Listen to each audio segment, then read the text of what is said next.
All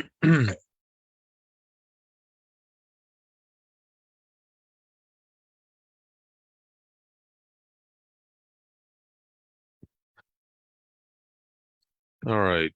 Good morning. Good morning, everybody. So going to give everybody a moment here to log in and see who's joining us. If you are watching us, drop in, say hello. Let me know how you guys are doing this Saturday. Um all right. And also leave a comment. Let me know where are you watching us from? What state? What are you up to? And do you already have an agency? Are you an experienced agency owner, or are you relatively new? Good morning. I'm sorry, I don't want to pronounce it wrong. Make. All right. How are you doing today? Where are you watching us from? Okay, so let's go ahead and get started here. So today's agenda is going to be, oh, so hold on. Oops. Hold on, this got really loud on my end. All right. So here we are. Today's agenda. Quick introduction about me. My name is Julio Briones. I am the CEO and senior strategist at Briones Consulting Group. This is my group, the Homecare Owners Corner. If you're watching the replay of this on YouTube or anywhere else, please feel free to give us a like and subscribe. And if you are just in the group and watching it, by all means, share, invite others to watch. We try to give a lot of information here. So just some shameless plugs and housekeeping stuff before we get started. The next thing we're going to get into is talk a little bit about a group program we have coming up, and then we're going to answer some very specific things that I have been asked by group members today. All right, so number one, just a quick plug.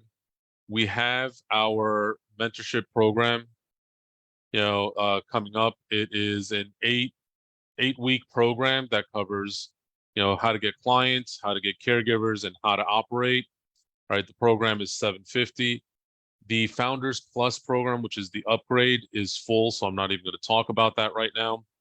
But I still have 8 seats left on the regular version of the program. There'll be a link somewhere down below, or if you're watching this in the group, you'll be able to find the original post on it if you want to register. The class is on August 30th, 2023. That's on a Wednesday at 11 a.m. That's the slots we have left open. And if you're interested in doing that, I suggest you hurry up and get them. We are only going to be taking new participants until Tuesday. Tuesday, we close it off. And if you missed out, you'll have to wait for the next one. I only do these about 2 or 3 times a year, so it might be a little while before you see another one coming up live. All right, so next. So the first thing we're going to talk about is, what should new agencies focus on? This was brought to us. Good morning, Pamela. This was brought to us by a group member and client that actually just left me a pretty awesome review for another service she bought. Name is Anna, and she just got her agency started. She wants to know what she should do next. So if the one thing I'm going to tell you, you have to understand something. If you are a brand new agency, there's going to be 2 activities that you need to figure out and get started with that are going to start now. And I don't care if you're open for the next 40, 50 years. Once you get started, these activities will never stop. That is recruiting caregivers and trying to find clients. Okay. So that is the very short version of what you need to focus on. To give you a little bit more perspective and detail on this, okay, let me explain a little bit about how all of this should go. If you're a new agency, generally speaking, you're either by yourself or you have some sort of a partner or employee that's going to stick through it with you in the beginning. So that generally means that you're going to have to wear a lot of hats. As an owner, you're in charge of operations, you're in charge of recruitment, you're in charge of scheduling, you're in charge of marketing, and you're in charge of getting the business going. So, step one, prioritize your time. You have to figure out exactly what needs to be done, what you can afford to hire for, and what is it exactly that you're going to end up doing yourself. Okay. So the way I look at it, what I usually tell my clients when we start working with a new agency, I don't work with a lot of new agencies, but here's this is something that if you're a brand new agency, what you need to do. You need to first write out a list of everything that needs to be done. Good morning, Rochelle. So you need to write out a list of everything that needs to be done. Marketing, and it's not just marketing. It's going out and doing sales visits, doing the social media posting. I'm a big fan of doing webinars. In order to attract clients, going out and networking, all of these things. Write out a list and get pretty detailed about what needs to be done every day. Now, once you have that raw list, you need to start looking at it from another point of view. Okay, meaning I have a list of everything that needs to be done: payroll, billing, recruitment, retention, assessments. Then, if you're in a state that requires a nurse, figure out what you're going to delegate. Okay, so I have a nurse, so A, B, and C needs to be shifted over to the nurse. Then, if you're in a state that doesn't require a nurse, say, okay, I can do A, B, and C. Then you're going to take all of this and you're going to delegate what you immediately have available as far as resources, human resources. Okay. Next, you're going to take a look at your budget and you're going to see what you can hire somebody to do. Now, how do you decide who do you hire first? Because I get that question a lot also. Who do I hire first? Well, this is why that list comes into play. You're going to take that list of everything that needs to be done, and you're going to separate that list into a couple of different smaller lists. You're going to move stuff over into something that it's a list of things you absolutely love to do. You went into home care, it's a business. Some part of you is impassioned about what you're doing. What do you love to do? That's the part that's going to keep you going. That when the days get rough and you have those sleepless nights, because listen, let's be realistic. I've been in business for 8 years. Everybody has up and downs. Okay, I've been doing this as an independent owner for 8 years. For the consulting part of my business, I've owned home cares.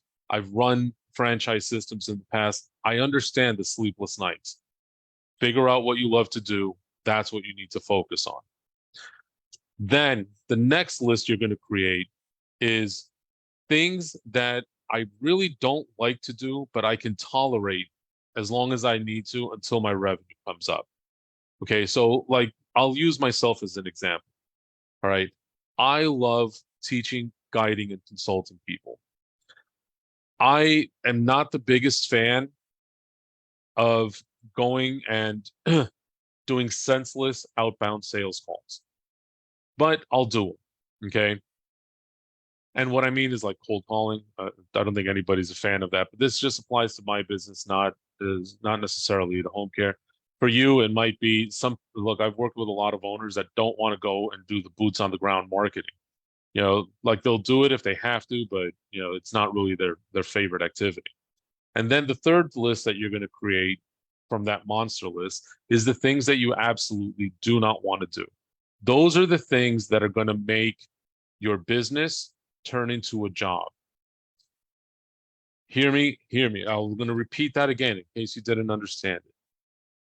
The things that will make your business turn into a job. Ask yourself this.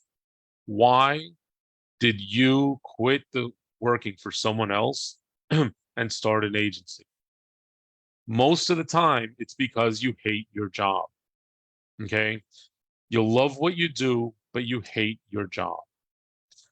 The minute you let your business turn into a job, your business was going to be on the fast track to failure. Figure out what you love to do, what it is that you love about your business, what you can tolerate, and then what you hate to do. For me, it's bookkeeping. I hate to do it. So that was the happiest day of my life when I had enough money, enough revenue coming in that I was able to hire a bookkeeper. Okay. That to me, it took like the biggest weight off of me possible. What is that for you? Is it marketing? If you hate marketing, hire a marketer. If you hate recruiting, like you love dealing with the caregivers, but you hate the recruitment piece of it, then by all means hire a recruiter. If you don't want to be chained to the desk all day because you want the freedom to be able to leave when you want, hire a receptionist. Okay. But figure that out first. Everything that needs to be done, break it down. Whatever you absolutely hate to do, the quick as humanly possible, hire somebody to do it. Okay. So that's that. Now, once you've got that all figured out, then you need to start strategizing. Okay. And and this is one of the things that I just can't stress enough. Do not use the shotgun approach. For those of you who don't know what I mean by that, if you've ever seen in the movies or if you've ever heard anybody who's ever gone hunting, shotguns have two types of rounds. Okay. They use slugs and they use something called birdshot. Okay. Most people are familiar when they see it in a movie, it's birdshot. Okay. So somebody loads the shotgun and it goes out like that. And it's just, you're kind of hoping to see where it's going to go. Do not use that method when it comes to recruitment and to marketing, especially if you're doing, if you're spending money to do it. All right. So when I'm talking about marketing, I'm talking about the two major points of marketing, which are the boots on the ground business development activities and your digital marketing stuff. You have to know where you're targeting. Are you a private pay agency? If you are, do you know where your clients live? Do you know where your caregivers live?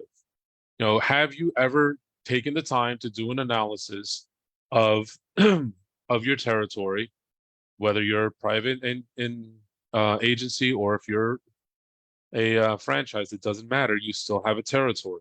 There are limits, whether you set them yourself or set by someone else, as to where you can conduct business.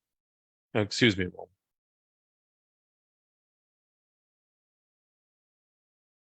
All right. So if you have to understand where that is, okay, not in relation to your office, but in relation to each other. Do your clients live where your caregivers live? Generally speaking, here's a little bit of extra. Generally speaking, if you have a private pay agency, your caregivers will not live where your clients live. The exact opposite is true when you're dealing with um, in a Medicaid agency. If you're taking Medicaid, then the odds are that your clients and your caregivers live in close proximity.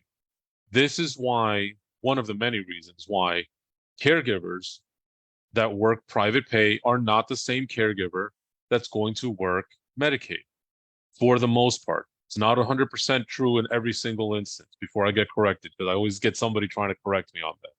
But for the most part, there are age considerations, there are income considerations, there's things to keep in mind. Like there's a concept that I teach called the 10-minute rule, that there has to be a commensurate compensation to your caregiver depending on how far they are from their client. So if they're coming from home to the client's home, how far of a drive is it? So in order to do that, you have to understand, number one, what is considered an average commute in your area. Does everybody in your area, let's say for example, are you in Chicago? If you are in the Chicago area, the average commute's about 38 minutes. Okay, as opposed to being in Los Angeles where it's sometimes over an hour. Okay, or are you down in Orlando where it's about 32 minutes? All of these things you have to understand this when you're planning out and when you're trying to recruit, because there's a difference between a caregiver that has a client 10 minutes from the other client and you need somebody to cover a 2-hour case. You have a higher likelihood when the commute is only 10 minutes or 20 minutes apart, because you're not taking into account gas or anything else. Where if you need somebody to go you know, 45 or 50 minutes, and the average commute in your area is 30. So now you have to compensate. And generally, it's 1 hour compensation for every 10 minutes above the normal drive. So if it's a 4 hour shift, okay, and and you're going 20 minutes above the normal time, you may have to compensate an additional 2 hours worth of time for that shift.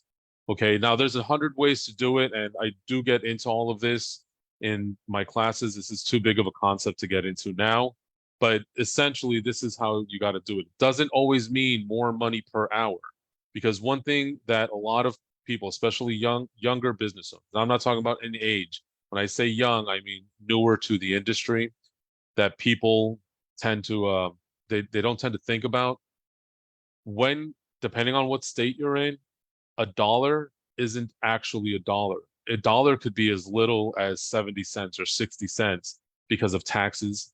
And a dollar could actually cost you as much as $1.12 to $1.20, okay, because of employer burden. So these things you have to all keep in mind. And there's a number of ways to compensate your employees without having to give them extra dollars per hour. All right. So those are things, just to recap a little bit. Make a list and prioritize your activities. Figure out what's going to turn your business into a job. Okay. The minute it becomes a job, you're going to start to hate it and you're destined to fail. That's how you're going to make your initial hiring decisions. And after that, you need to base your hiring decisions on the number of hours you bill. I actually have a free online class. If you go to thebrionesgroup.com and you see the e-learning tab under Homecare Owners Corner, there's a free course there on how to calculate out your monthly expenses and figure out how many hours you need to bill to break even every month. By all means, there's a spot in there for caregivers. I'm sorry, not for care, for office staff.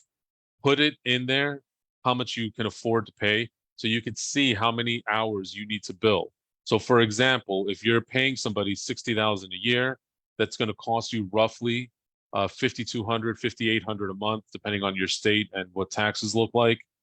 All right, after all of that. So you could see how many additional hours you need to bill per month in order to pay somebody, $60,000 a year.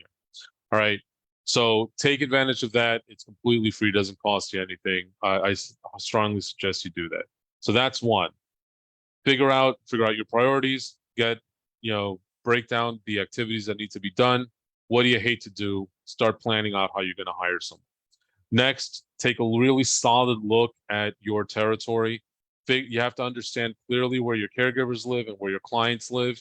I always go over, if you guys are watching my YouTube channel, I have videos on this that teaches you how to break down the territory. By all means, again, it's a free resource. Go check it out and look up these videos, and it'll help you. Once you understand where your caregivers and where your clients live, now you can start kind of mapping out where it is, how your activity is going to go. The third part of this whole process is, once you have all of this kind of figured out, now you need to build a schedule for yourself. You're a solopreneur, meaning you're the only person running your business right now. So what is it that you're going to do? You're only got 168 hours in a week. Okay. 7 days a week, 24 hours a day is 168 hours. How are you going to maximize that time? Remember, there's a number of things. I'm actually dealing with this with a client currently. They're doing too much. They're not trying to hire somebody right now, just for a number of reasons.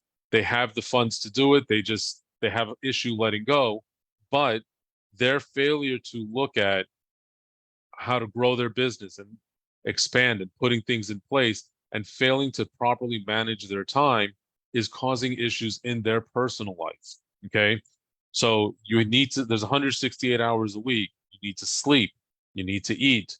You need to conduct all of your business activity. And many cases, many of you have a family. You need to be able to factor in your family as well. So all of this has to come into play, and it all has to be accounted for. So figure it out. What's most important? Prioritize.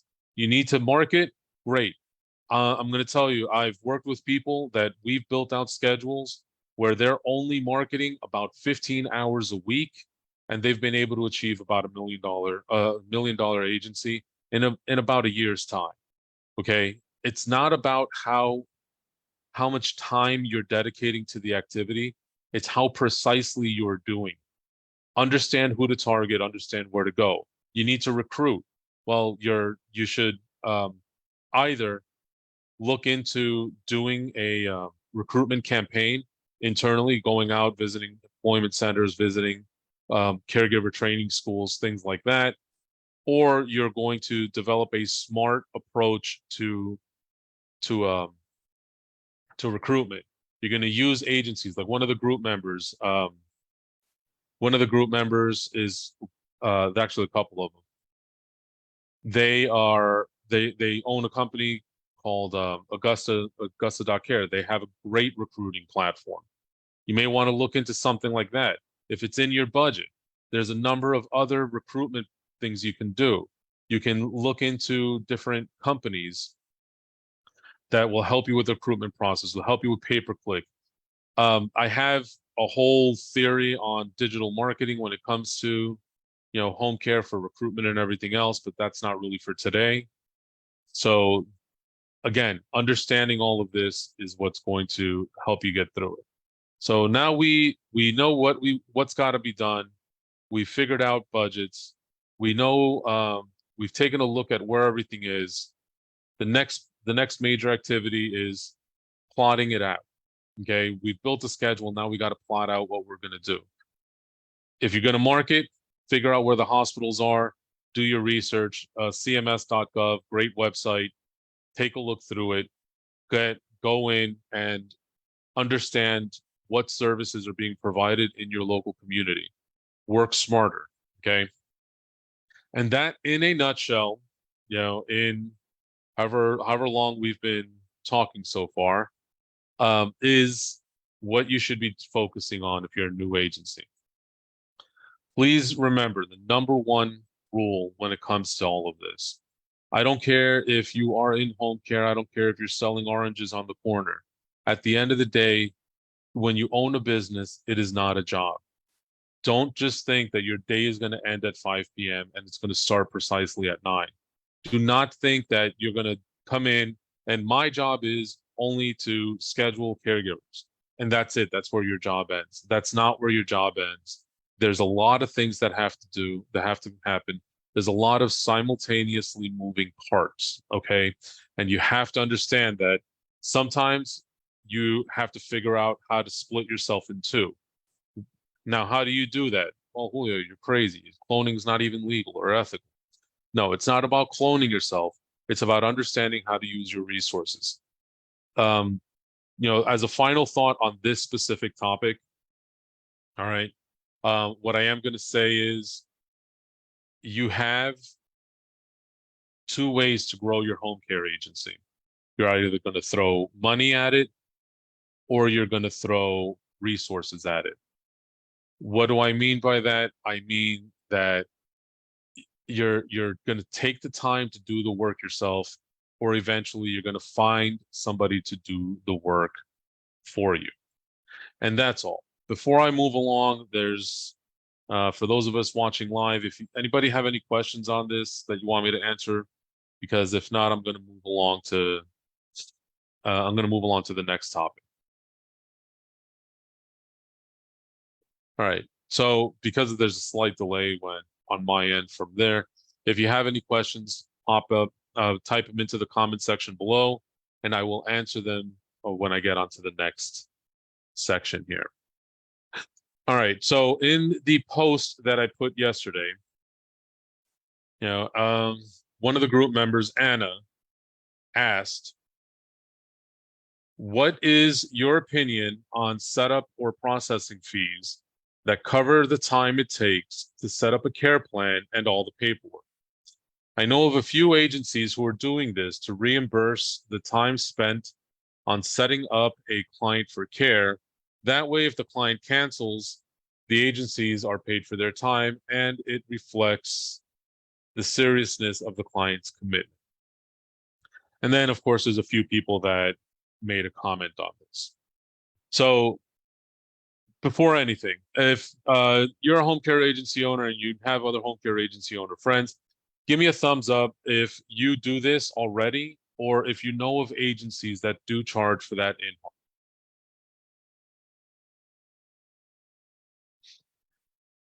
All right, fantastic. So here is my take on it. If you are a Medicaid agency, I don't believe you can do this, Medicaid or Medicare. But my assumption is that we're talking about private pay because it's the only thing that I've heard people do. Now, I've heard of people doing this. They call it an in-home fee or a sofa visit fee or whatever, but it's a fee anywhere. I've seen agencies charge as little as $50 for it. I've seen agencies charge as much as $200 for it, depending on the market. Now, I'll get to my opinion on it, but I'm first going to explain how generally this works. And what it is, it's that a lot of times clients will make you go out there, waste your time. You'll spend 1 to 2 hours with the client talking over your services, explaining everything, get to the price, and all of a sudden they're like, I'll let you know. Well, that's can be expensive, especially if you're doing this with a nurse, or just not even nurse. Time is money. Like they're taking you away from other activities. So it is something that can be done. I've seen agencies do it very successfully. And typically speaking, what they do is they'll say, okay, well, we have a $100 fee or $150 fee or whatever it is that you got to prepay in order to book the in-home assessment. Then what they do is they credit that fee that they took towards the first bill. So if they sign up and it's 40 hours a week at $30 an hour, that first bill, instead of being $1,200, it'll be $1,100 because you gave $100 credit for that. I am not now on this. I'm not opposed to it. Okay, let me start off by saying that.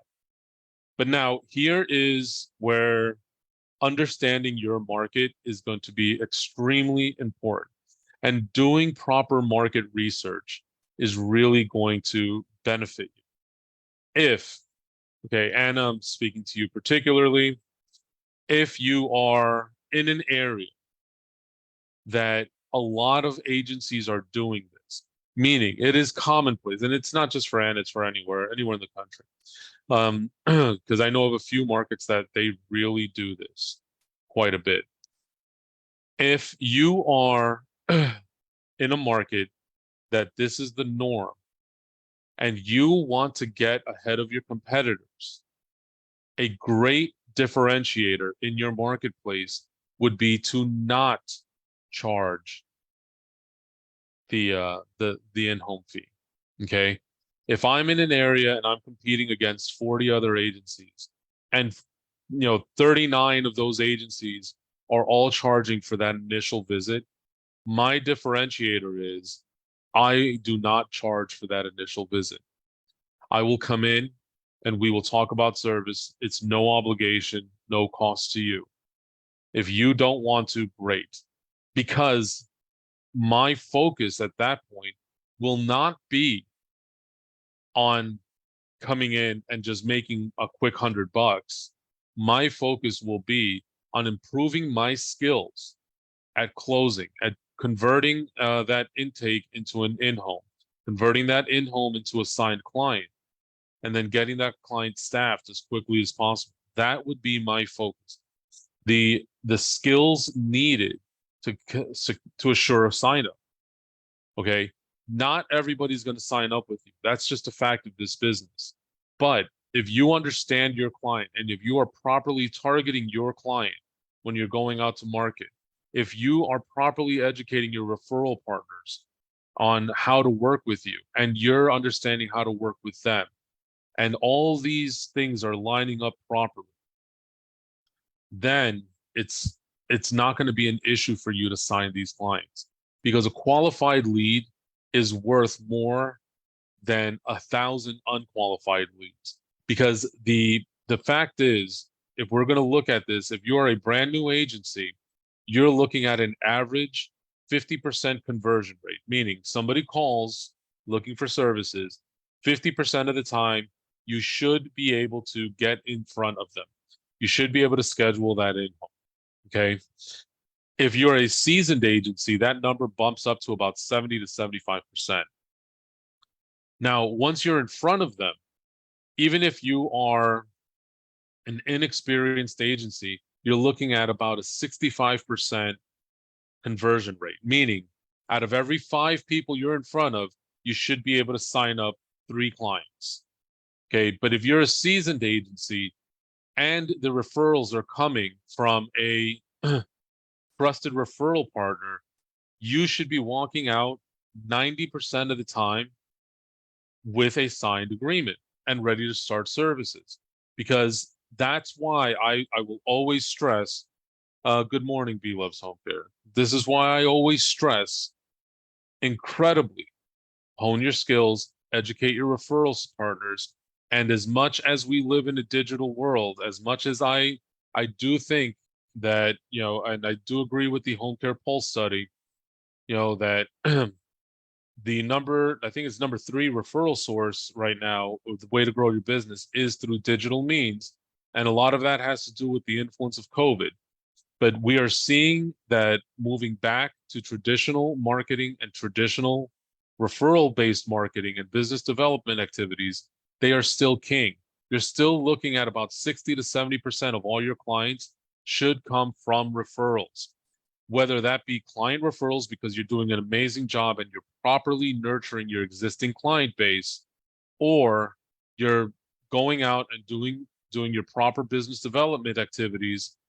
You're going to the right facilities, you're talking to the right people in the facilities, and you're using the proper follow-up sequences. And most important, you are able to communicate the value that your specific agency brings to the facility and to the end user. And on top of that, you're able to educate what makes a good client for you. If I am taking private pay clients and somebody asks me, hey, Julio, you have a XYZ home care agency. How is it that, what sets you apart? Or if somebody just randomly asks me, hey, Julio, what do you do for a living? I could either say, yeah, I'm a home care agency owner, or I can go out of my way and say, yeah, you know what? I'm a home care agency that specializes in white glove level private pay care. All right. My caregivers are all highly trained, and we specifically like working with adults with developmental disability, people with cognitive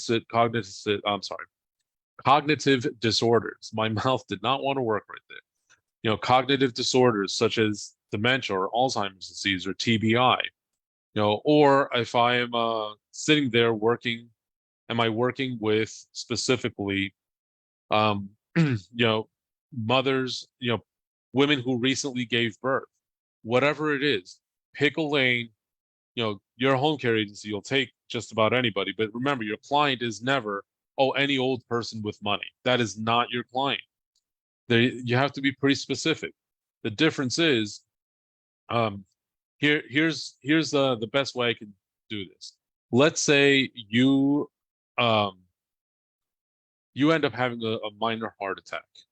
Are you going to go to the doctor that's just opened up their doors last week, maybe finished medical school within the last year, and they do a little bit of everything? Or do you want to go to that cardiologist that specifically works with, in my case, men under 50 who had their first heart attack? That's who I want to go to. I don't want to go to the guy that that's brand new, that just kind of does a little bit of everything and worked his way through medical school by being a veterinarian.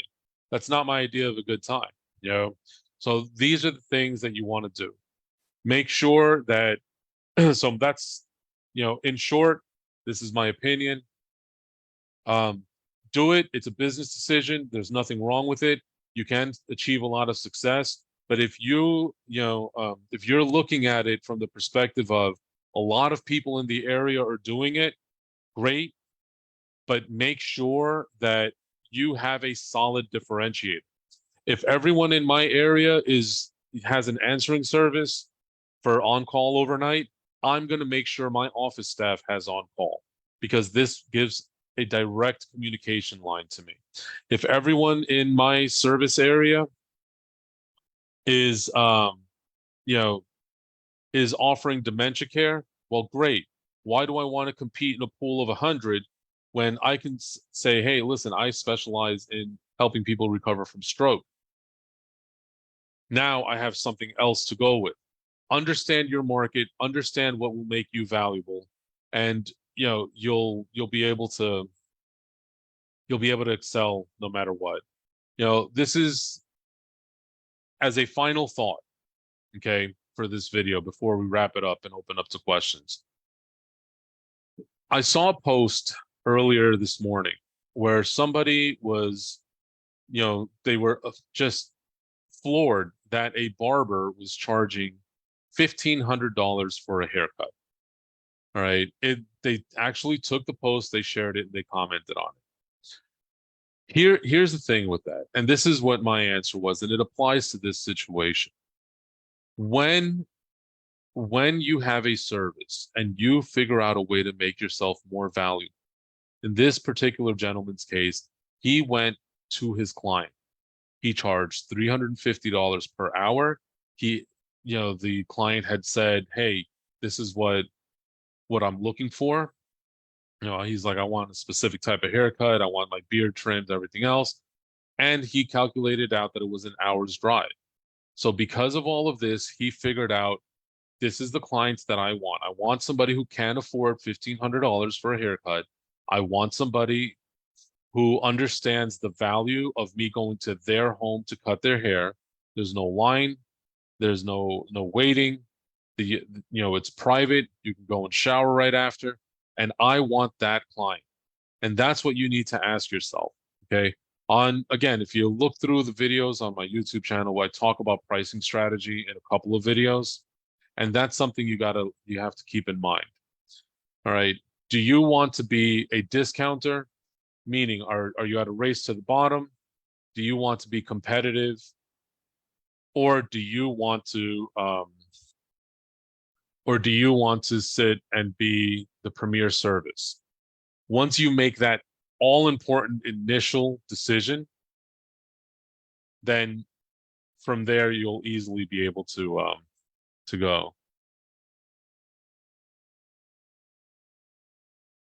All right, so that's pretty much it. Right now, I'm going to go through and take a look here.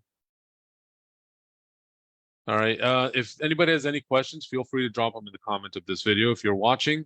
And if you have questions for a future show and you're watching the replay of this, either in the Facebook group or on YouTube, number one, share this. There's good information here. There's other home care agency owners that would absolutely benefit from solid information. If you know somebody, by all means, either invite them to the group or share the video with them so they can learn something.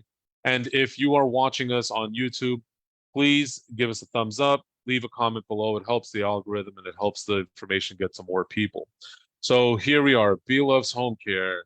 So from highs to low, the value of clients helps decide the target of clients. Thank you. Okay, you're very welcome. All right, so if there's nothing else, thanks for joining me.